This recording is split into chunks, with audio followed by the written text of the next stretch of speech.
Assalamualaikum warahmatullahi wabarakatuh. Innal hamdalillah nahmaduhu wa nasta'inuhu wa nastaghfiruhu wa na'udzu billahi min shururi anfusina wa sayyiati a'malina. Man yahdihillahu fala mudilla lahu wa man yudlil fala hadiya lahu. Asyhadu an la ilaha illallah wahdahu la syarika lahu wa asyhadu anna sayyidana Muhammadan abduhu wa rasuluhu la nabiyya ba'dahu. Amma ba'du fa inna asdaqal hadithi kitabullah wa khairul hadi hadi Muhammadin sallallahu alaihi wasallam wa syarrul umur muhdatsatuha wa kullu bid'atin dhalalah wa kullu dhalalatin fin nar. Allahumma inni a'udzu bika min adilla aw mudalla aw azilla aw muzalla aw adlima aw adlama aw ajhala aw yujhala alayya. Wa sallallahu wa sallama ala sayyidina Maulana Muhammad wa ala alihi wa sahbihi. Alhamdulillahi rabbil alamin. A'udzu billahi minasy syaithanir rajim. Bismillahirrahmanirrahim. La khayra fi katsirin min najwahum illa man amara bi shadaqatin aw ma'rufin aw islahin bainan nas. Wa man yaf'al dhalika ibtigha'a mardatillahi fasawfa nu'tihi ajran 'azima. Wa man yushaqiqir rasula min ba'di ma tabayyana lahu al-huda wa yattabi' ghayra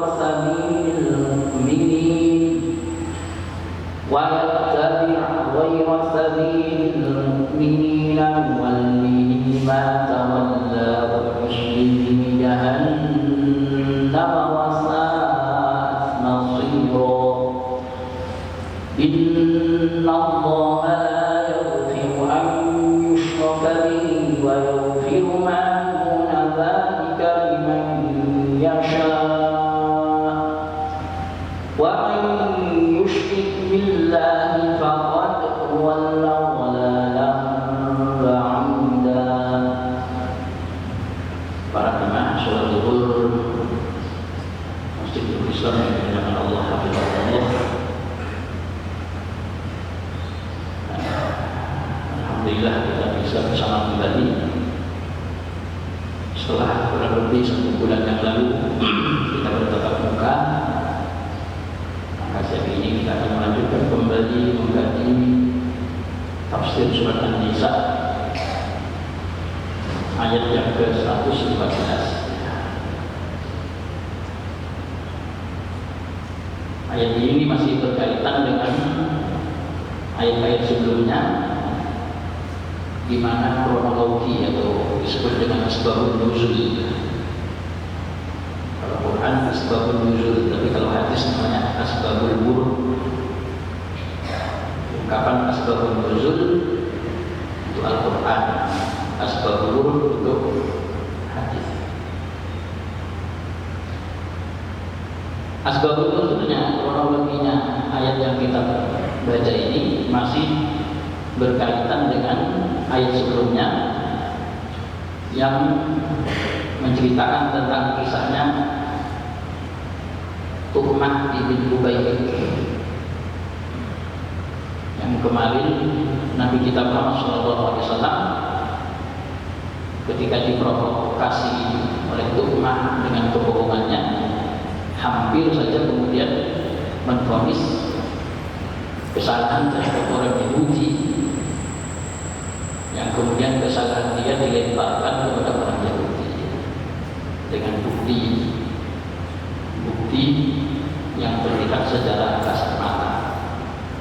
Tetapi Allah Subhanahu wa taala mewahyukan kepada Rasulullah sallallahu alaihi wasallam sehingga apa yang diputuskan oleh Nabi itu sesuai dengan kebenaran, meskipun realitanya katanya salah, karena menurut bukti-bukti harusnya yang salah Yahudi.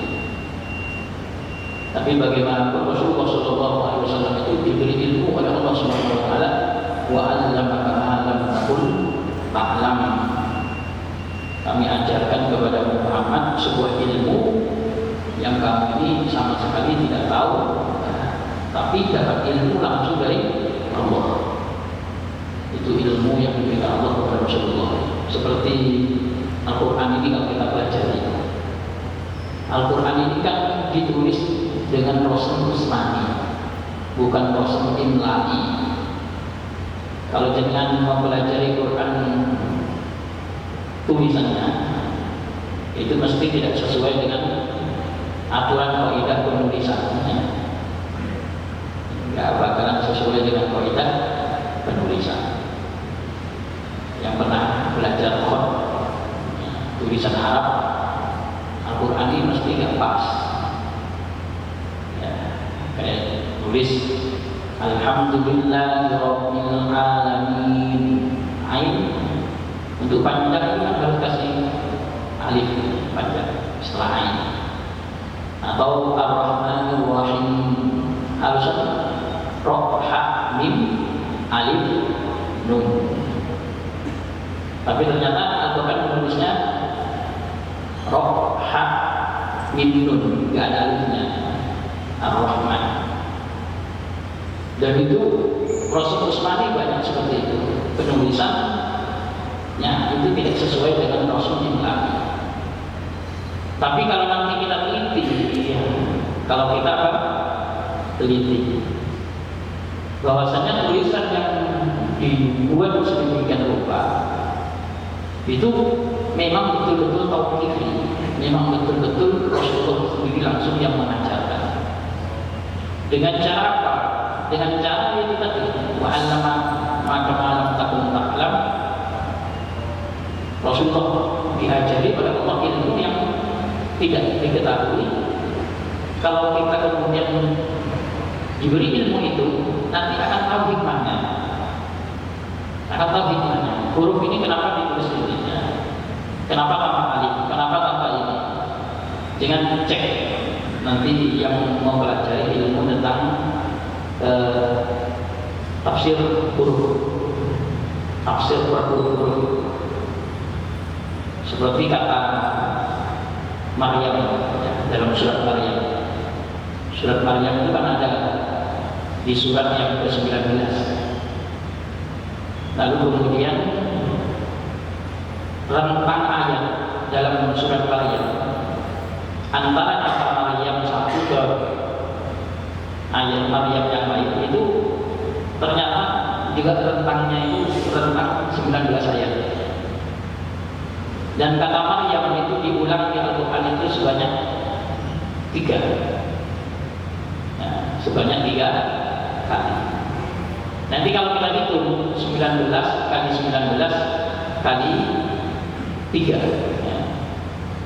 19 kali 19 kemudian kali 3. Mana 19 kali 19 kali 19 kali 3. Nanti kita akan ketemu angka 1083. Nanti ketika kita teliti lagi 1083 itu nanti kalau kita hitung itu akan sama dengan jumlah angka dari mim roh ya mim. Itu hebatnya Quran. Jadi hebatnya Quran seperti itu. Seperti gampangannya gini, kalau yang simpel saja. Jangan mungkin kira-kira langsung nyambung. Yang mempelajari huruf abjad Arab. Abjad Arab itu kan abjadun hawazun. Abjadun hawazun. Nanti kita akan temukan angka 1 itu berada di alif. Angka 1 ya berada di alif. Angka 2 itu berarti ba. Angka 3 berarti jim. Angka 4 berarti dan abjad, abjadun. H itu nanti angka 4 dan seterusnya. Dengan teliti nanti ini bisa cross check di internet kalau belum mengerti abjadun hawazun. Lihat angka ba atau ba itu kan angka 2, abjadun itu A1 ba 2. Terus nanti teliti sin. Sin itu angka 3. Sin itu angka berapa? angka 60 nanti kalau lihat di internet ya. Sin dalam hitungan Hamzatun itu 60. Lalu kemudian kenapa kita harus melihat ba sama sin dulu? Karena Al-Quran itu dalam rasulnya, dalam penulisannya itu dimulai dengan ba. Bismillah gitu ya. Dengan kalau buka rasul Quran, penulisan Quran, di Quran jangan berbicara apakah Bismillah termasuk Fatihah atau enggak.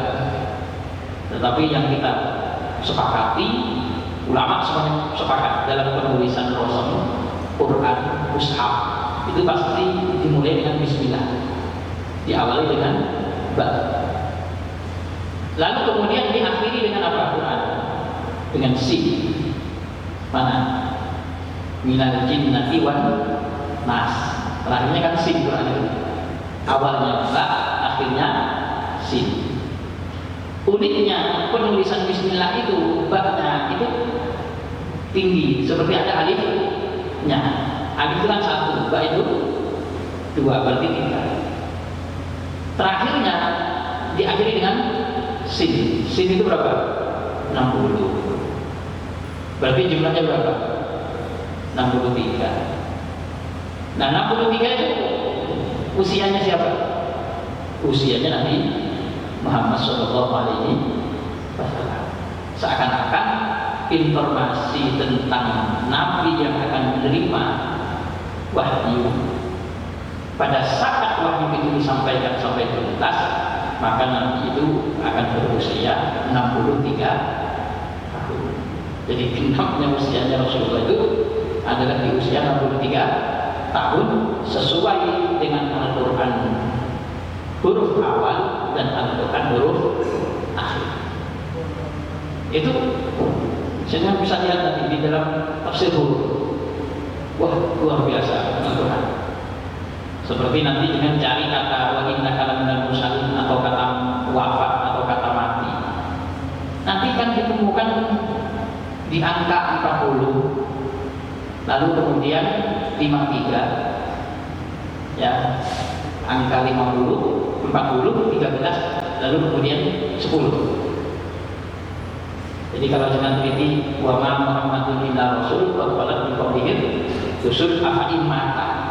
Kata mati yang disebutkan kepada Rasulullah mati mata itu ada di surat 40, kemudian di surat 13 dan di surat 10. Loh, kok bisa begitu? Ya? Karena ternyata 40 tahun itu adalah angka di mana Rasulullah diangkat menjadi nabi. Sementara angka 13 itu adalah angka Rasulullah berdomisili di Mekah. Lalu kemudian angka 10 itu adalah angka di mana Rasulullah hijrah tinggal di Madinah. Itu wafat Rasulullah Sallallahu Alaihi Wasallam. Makanya Quran itu sangat sempurna, final gitu. Jadi kita bakalan berhati untuk merubah Quran, karena memang penulisannya seperti itu dulu di hadapan Rasulullah langsung, sehingga ketika ada Al-Quran dengan kasih harokatnya dihilangkan, kesulitan sekali untuk membaca karena rasamnya itu tidak sesuai dengan rasam imla'i, tetapi sesuainya dengan rasam apa? Usmani. Rasam Usmani itu yang sesuai.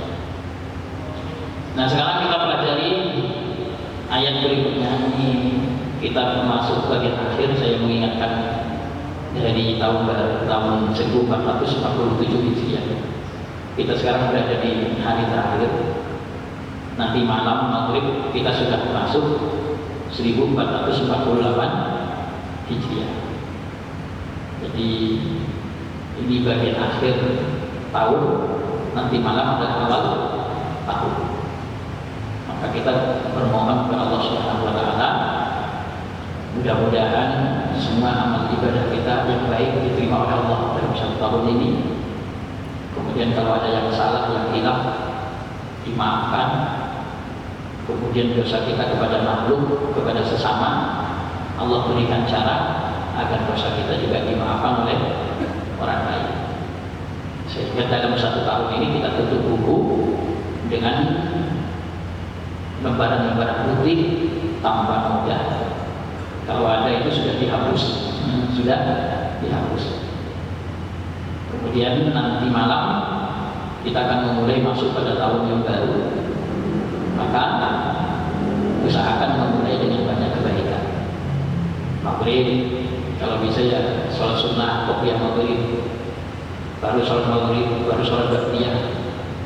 Meskipun sholat sunnah qobliyah maghrib itu hukumnya sunnah wa mu'akkadah, tapi kalimatnya aja sudah sunnah, bukan haram, bukan makruh. Jadi yang harus diingat itu sholat qobliyah maghrib itu bagaimanapun tetap sunnah. Jangan sampai anti qobliyah maghrib. Ada masjid anti qobliyah maghrib, tidak kasih kesempatan jamaah untuk sholat sunnah. Itu perlu dibahas masjidnya itu. Kenapa Pak kok habis azan langsung koma? Katanya nggak ada qobliyah maghrib. Wah, ini gimana? Maghrib itu tetap ada qobliyah, hanya saja melaksanakan qobliyah maghrib itu tidak terlalu dianjurkan. Karena kalau sampai betul-betul dianjurkan, dikhawatirkan nanti menghabiskan waktu fardunya. Sementara waktunya qobliyah sholat maghrib itu pendek, maka diambil secukupnya. Yang penting sempat sholat sunnah qobliyah, yang berangkat awal bisa sholat qobliyah, masuk masjid ada sempat qobliyah. Yang belakangan nggak kebagi nggak apa-apa, karena waktunya maghrib itu pendek. Tapi kalau yang lain kasih jedanya itu yang lama, biar yang datangnya agak telat masih tetap bisa qobliyah, karena waktunya juga panjang. Lalu kemudian mengenai pelaksanaan sendiri, Rasulullah dalam beberapa riwayat yang nanti dalam kitab Bulughul Maram, ya, dalam hadis Bulughul Maram, nanti di hadis itu Rasulullah pernah melaksanakan sholat qobliyah maghrib. Ya pernah, meskipun hanya sekali, ya, hanya sekali. Kemudian ada lagi yang menyebutkan belum pernah sama sekali, tapi sahabat melakukan, Rasulullah mendiamkan. Kenapa Pak Rasulullah tidak terus-terusan? Ya alasannya yang tadi itu, agar tidak menjadi kebiasaan yang penting. Yang penting sudah ada yang melaksanakan cukup. Khawatir keluar dari waktu, maka nanti sholat sunnah. Karena ada jamaah saya pernah nampak dengan mata kepala saya sendiri di salah satu masjid yang sholat kayaknya kurang ilmu, yang nggak sholat juga kurang ilmu.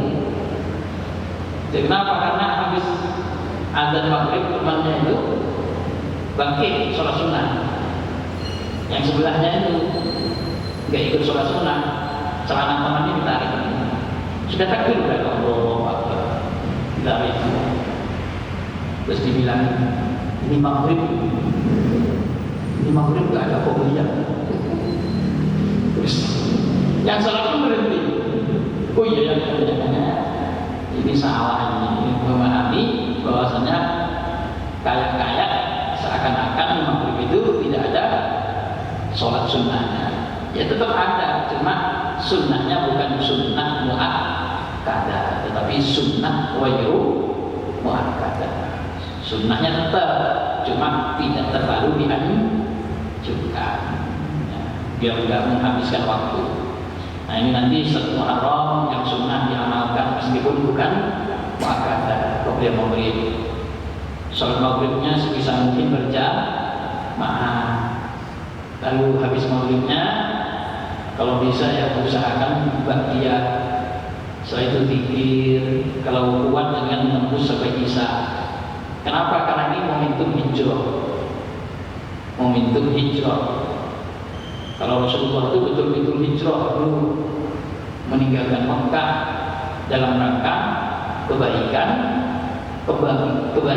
untuk tempat yang dihijrahi plus untuk tempat yang ditinggalkan. Jadi hijrahnya Rasulullah itu dalam rangka kebaikan untuk tempat yang dihijrahi plus untuk kebaikan untuk tempat yang ditinggalkan, sehingga terjadilah apa yang dikehendaki Nabi. Tempat yang dihijrah Nabi ini yang namanya Yasrib berubah menjadi Thaibah, menjadi Madinah Munawwarah, begitu baiknya. Kemudian tempat yang Rasulullah tinggalkan Mekah Al-Mukarramah, di mana Rasulullah dulu disakiti. Kemudian kesyirikan di mana-mana berubah, dikuasai oleh Islam, sehingga Nabi bersabda, la hijrata ba'dal fathi walakin jihadun waliyah. Tidak akan ada hijrah yang bisa menyamai hijrah para sebelum Fathu Mekah. Tidak akan ada. Ya. Setelah Fathu Mekah itu mungkin ada orang hijrah meninggalkan kampung halaman, meninggalkan negerinya, tetapi tidak akan pernah ada hijrah yang menyamai sebelum Fathu Mekah. Fathu Mekah itu Mekah berhasil dikuasai, Mekah berhasil ditaklukkan. Karena ini hijrah yang mampu memperbaiki lokasi hijrahnya, plus mampu memperbaiki tempat yang ditinggalkan. Ada nggak ceritanya selain hijrah ini? Nggak ada ya. Jadi yang ada itu mungkin orang dari luar yang sudah baik datang ke Indonesia, mengembangkan dakwah di Indonesia. Indonesia alhamdulillah baik. Tapi kampung halamannya sendiri juga baik. Tapi kalau Nabi kita Muhammad Sallallahu Alaihi Wasallam bersama para sahabat hijrah itu gara-gara kondisinya nggak kondusif di Mekah itu. Akhirnya beliau hijrah di tempat hijrah. Kemudian Rasulullah tak berhadapan, kembali lagi ke kampung halaman. Kemudian Rasulullah perbaiki, subhanallah. Jadi baik semuanya. Yang ada tidak seperti itu yang ada. Kemudian tantangannya tidak seperti tantangan hijrah di bagian awal, yang harus menghadapi intimidasi, yang harus terjadi peperangan, yang harus terjadi jihad. Masya Allah, itu hijrah yang terjadi di masa itu. Makanya sekarang kita ini paling enggak ya hijrah amal, yang niatkan malam 1 Muharram nanti malam ini kita hijrah dari amal yang kurang baik sebelumnya, untuk kita melakukan kebaikan-kebaikan pada saat apa? 1 Muharram. Jangan berpikir seperti itu lalu kemudian berharap kepada Allah Subhanahu wa taala, insya Allah apa yang kita inginkan realisasi. Karena momentumnya tepat, lalu kemudian tujuan baiknya itu dengan husnudzon kepada Allah, nanti Allah kasih. Karena Allah bersabda dan berfirman dalam instruksi, ana bidzanni abdi bi. Saya ini tergantung prasangka hamba saya kepada saya. Nanti di momentum hijrah ini kemudian, ya Allah, saya ingin berubah hidup saya. Ya Allah, saya ingin berubah ibadah saya. Ya Allah, saya ingin meninggalkan kemaksiatan untuk melakukan ketaatan. Dimulai dengan awal. Al-ibtidah lahiyat nihayah. Kalau awalnya baik, startnya baik, insya Allah endingnya juga baik. Mudah-mudahan husnul khotimah. Allahumma amin. Ya, ini sudah jam 1, tidak sempat ngaji. Ya, besok ada ngajinya mungkin. Ada yang mau ditanyakan nggak? Ya, kalau mau nanti jenengan usaha yang diajarkan oleh para ulama itu di asal ya. Asal itu kalau dalam kalender Islam atau kalender Hijriah itu akhir waktu itu asal, awal waktu itu apa? Maghrib. Makanya untuk menetapkan jatuh tanggal 1 itu ketika menjelang masuk maghrib. Ya. Misalnya Ramadan, untuk diputuskan besok ini tanggal 1 Ramadan, dicek mendekati maghrib, hilal terlihat, sudah adzan maghrib langsung dinyatakan apa? Masuk 1 Ramadan. Ya, begitu juga Syawal, untuk menetapkan Lebaran, cek dulu menjelang maghrib itu hilal terlihat nggak? Ketika sudah terlihat hilal, maka dimulailah takbiran setelah adzan maghrib, berarti masuk tanggal 1 Syawal. Nah, asal berarti belum. karena asar itu akhir, maghrib itu awal, maka biasanya kalau ulama asar itu berdoa akhir tahun, baru kemudian maghrib berdoa awal tahun. Nah, nanti dengan asar berdoa, ya Allah di penghujung waktu ini bla bla bla bla bla, dengan minta kepada Allah kebaikan-kebaikan, minta dimaafkan kesalahan-kesalahan, lalu di awal tahun minta kepada Allah Subhanahu wa taala diberikan kebaikan, dihindarkan dari dosa, dihindarkan dari malapetaka dan bencana. Apalagi kita tahu ya, hari kita akhir-akhir ini ya seperti apa setiap ada momen-momen yang membuat kita was-was itu, di waktu-waktu tertentu kita minta kepada Allah agar dirubah kondisi yang tidak baik menjadi baik. Ya muhawwilal ahwal, hawwil ahwalana ila ahsanil ahwal. Ya Allah yang bisa merubah segala situasi dan kondisi, tolong merubah kondisi kami pada kondisi yang terbaik. Jadi kalau jangan merasa di tahun ini hari-hari kita penuh dengan kesulitan, maka kita harus optimis masuk di tahun baru ini. Mohon kepada Allah agar situasi dan kondisi kita, negara kita berubah menjadi lebih baik. Itu yang harus kita lakukan. Orang umum mungkin okelah dengan suaranya, kemudian menyampaikan aspirasi, tapi kita dengan doa-doa kita harus lakukan. Jadi bisa jadi orang kritis, bahkan memojokkan, bahkan menjelek-jelekan, tapi kita punya Tuhan yang bisa merubah segala sesuatu. Kebijakan yang mungkin kurang tepat, kita mohon kepada Allah agar dibuat tepat. Kemudian keadaan yang kurang baik, kita mohon kepada Allah agar dibikin lebih baik. Makanya salah satu yang saya tidak setuju itu, ketika kita ini menjelek-jelekan fulan, apalagi menjelek-jelekan pemerintah dan seterusnya, itu justru harusnya kalau memang versi kita, kan versi Allah nggak tahu, karena orang lain mungkin mau melakukan sesuatu untuk kebaikan juga, cuman pandangan orang lain nggak benar. Yang perlu kita mintakan itu kepada Allah, mudah-mudahan kebijakan-kebijakan itu adalah kebijakan-kebijakan yang bisa menjadikan lebih baik. Itu mohon. Jadi yang salah ya mudah-mudahan dimaafkan, yang keliru mudah-mudahan diperbaiki. Dan kalau memang niatnya gak baik, ya kita mohon hatinya agar dirubah, karena Allah itu yang paling berpuluh. Hati yang tadinya gini bisa begini, yang begini bisa begini. Kita mohon. Makanya itu yang terbaik bagi kita. Makanya saya berharap kita ini masuk momentum hijriah itu jangan terlalu negatif thinking, kemudian pesimis, tapi justru mungkin optimis dengan doa-doa kita, dengan amal-amal kita nanti. Ya Allah, ini kami mau masuk pada tahun baru Islam, tolong perbaiki urusan kami pribadi dan keluarga, tolong perbaiki urusan negara kami, urusan dunia kami, urusan akhirat kami, minta itu diperbaiki. Hindarkan kami, negara kami dari malapetaka dan bencana. Bagaimanapun kita ini semua ingin tentram, ingin aman, ingin damai. Yang kita inginkan seperti itu. Maka mohon nanti malam ya tahun baru Islam, minta yang muhawwilal ahwal, hawwil halana ila ahsanil ahwal. Ya Allah, dan yang bisa merubah situasi dan kondisi, tolong merubah kondisi kami pada kondisi yang lebih baik, yang baik. Itu yang harus kita doa. Minta, terus minta Allah ta'izzal Islam muslimin, minta orang Islam ini agar dimenangkan, dimuliakan. Ya, kemudian wa ahli kafarat wal musyrikin, orang-orang kufur, yang orang musyrik yang ingin merusak Islam kita, doa agar mereka dihancurkan, pemikiran-pemikirannya itu dihilangkan.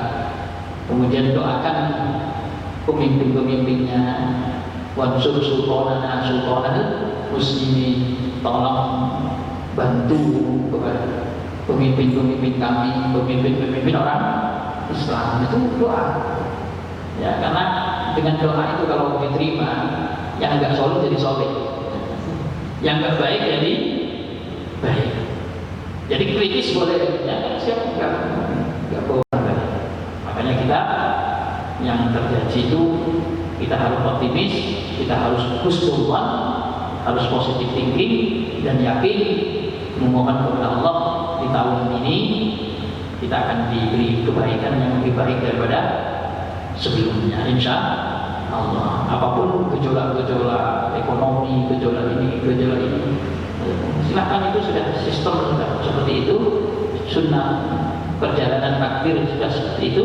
Tetapi kita punya doa yang bisa kita panjatkan, mudah-mudahan dengan doa-doa kita bersama tembus ke langit, insya Allah aman, tentram, damai, nyaman hidup kita semuanya, merasakan kehidupan yang barokah. Itu yang saya inginkan, justru itu ketika masuk momentum hijriah itu, wah nanti malam tahun baru Islam, ayo kita bagi bersama dengan doa, mohon kepada Allah, mudah-mudahan kebaikan diberikan kepada kita, terutama kepada negara kita, kepada pemimpin kita. Allah luruskan mereka, perbaiki tujuan mereka untuk kepentingan rakyat, betul-betul untuk kepentingan rakyat, dan mudah-mudahan kebijakan-kebijakan adalah kebijakan-kebijakan yang memang dibimbing oleh Allah untuk melakukan kebijakan-kebijakan yang memang benar dan menguntungkan semuanya. Ya. Ada yang ditanya? Kalau nggak ada, saya tutup dulu karena sudah akan jam 1 masjid ya. Sudah jam 1 lewat 3 menit. Ya. Nggak ada yang ditanya? Ya cukup sekian dulu, insyaallah pembahasannya besok kita lanjutkan kembali. Subhanakallahumma bihamdik, asyhadu an la ilaha illa anta, astaghfiruka wa atubu ilaik. Assalamualaikum warahmatullahi wabarakatuh.